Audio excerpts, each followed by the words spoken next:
Hello, everybody, and welcome back to another exclusive of The Fit Show right here on bodybuilding.com. We've been profiling some training, Olympia training, with super trainer Charles Glass. Our subject at this time, of course, once again, the German giant himself, Gunter Schlierkamp. These guys are warming up right now. You can see our old friend Jerome back over here getting some warm-up. Big Gunter immediately to my right, getting ready. Back here with super trainer Charles Glass. Charles, we've seen some more drop sets as we've seen last week when we were training with Gunter with arms. I noticed that you started with the incline press today. Is that a tactical move or just breaking it up? If you ever notice, most guys don't have upper pecs. Upper pecs are very small, most guys. So what we're trying to do is attack his upper pec first, real nice and thick. That way it'll match top to bottom. So for those playing on the home version, this is what would be the Weider priority principle, yes, as we've all come to know it. So true. Very good. First. Weak part first. You heard it here, folks. Tip number one for today.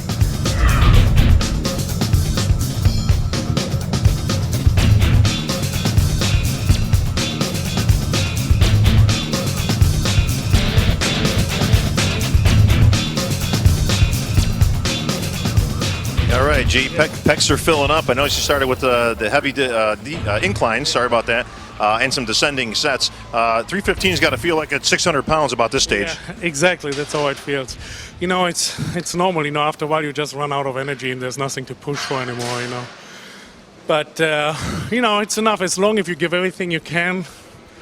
You just need to do the best you can, and that's what's really, matters. Sure. At this stage of the game, obviously, you're not looking to get sets of 10 with 315 pounds. You're actually, I noticed you're only getting like maybe 2 or 3, and then he's dropping. Then you're getting another 2 or 3, and you're dropping again. You know, see, for us, it's just more important just to burn out. If you do it with 600 pounds or with like 300, as long as you burn your muscle out, that's why we go and pull off and go 2 few reps more, pull another weight off and do a couple of reps more.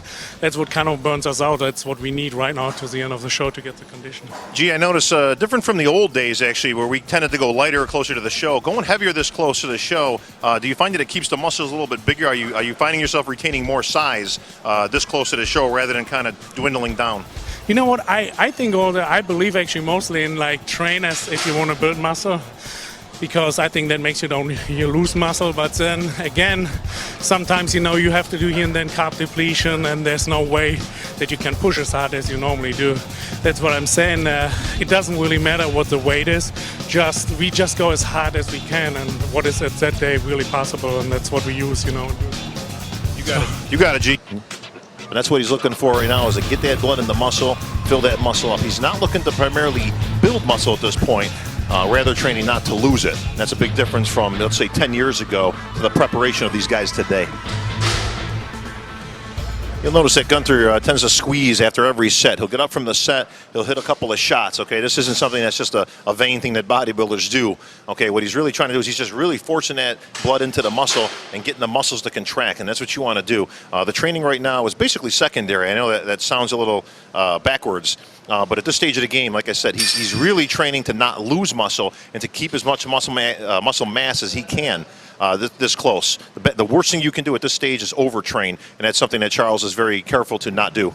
Charles, I noticed you got the flat bench in second. I've been an advocate for years now that the flat bench is not the be-all, end-all of exercises. So this is, again, not for ego, but more for a training exercise, just like any other training exercise for chest. Yeah. As you notice, look at Gunter's chest. You see fullness from the mid-chest all the way down to the bottom. So why would you put it first? I mean, unless you want to have an ego, and we don't have egos here. That's right. It's all about training. So there's no bench press around at the Olympia, is what you're saying. There you go. Who knows how much you bench? No one. They don't care. They want to see how you look on stage. You got it. You heard it from the man himself. I've been saying it for years, and now you heard it from Charles Glass. A little back up there, boys. The bench press is not the be-all, end-all of exercises. Don't do it.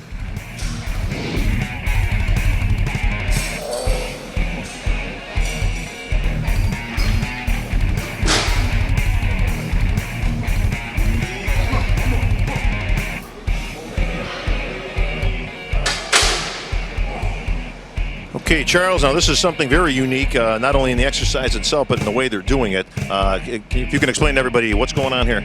Well, right now, all we're trying to do is keep it on top of the upper pec. We don't need any mid pecs. It's not a press. It's like a fly movement.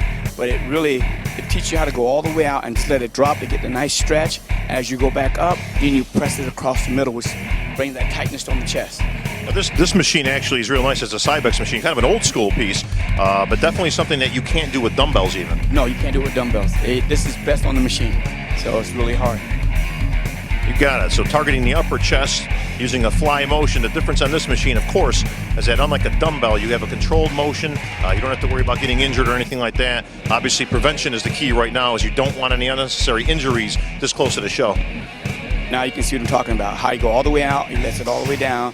He pushes up first, then he goes in. These guys really have that bar behind him, and his hands, if you're drawing a straight line, are really over his head. Yeah, that's why we want it, because otherwise we'd be doing it right across the center part of the pec. We don't need the center part, like I said. We need upper pec. Now push up and then squeeze all the way across. Squeeze across. There you go. Come on, do it again. Let it go out till it stops. Now go down deep, deep, deep. Now come up, squeeze it in. That's it. Good. Do it again. There you go. Come on. Yeah. Bring it up, across. Good. If you notice, it's a totally different movement on the chest.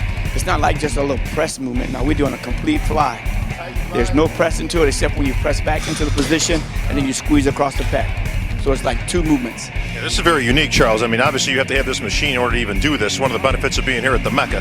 There you go. That's why we're here.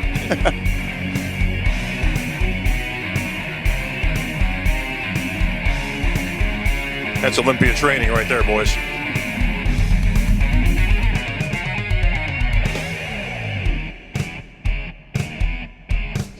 Okay, Charles, we're in the third room here at Gold's Gym. What do we got here? It looks like one of the hammer pieces, selectorized piece for chest. Yeah, hammer decline. And the reason you use it because it's selectorized. It enables you to work both sides of the chest evenly. You know, if one side's weaker than the other, you can't just push one side. You got to push both. It makes it a lot better. Sure. And a lot easier on drop sets, obviously, because it's a machine. You can take the plates off very easily. Oh, that's why we use this, because it's easy to slide them on and off. Charles, maybe it's just me, but over the years I've noticed that declines have kind of gotten out of style for people. I don't know why, but bodybuilders will tend to shy away from those and go to other things, and it shows up on stage. You know what? I don't know why, but a lot of guys don't like it because they used to use just the decline bench, which puts a lot of pressure on your joints. And so people started shying away because of injuries.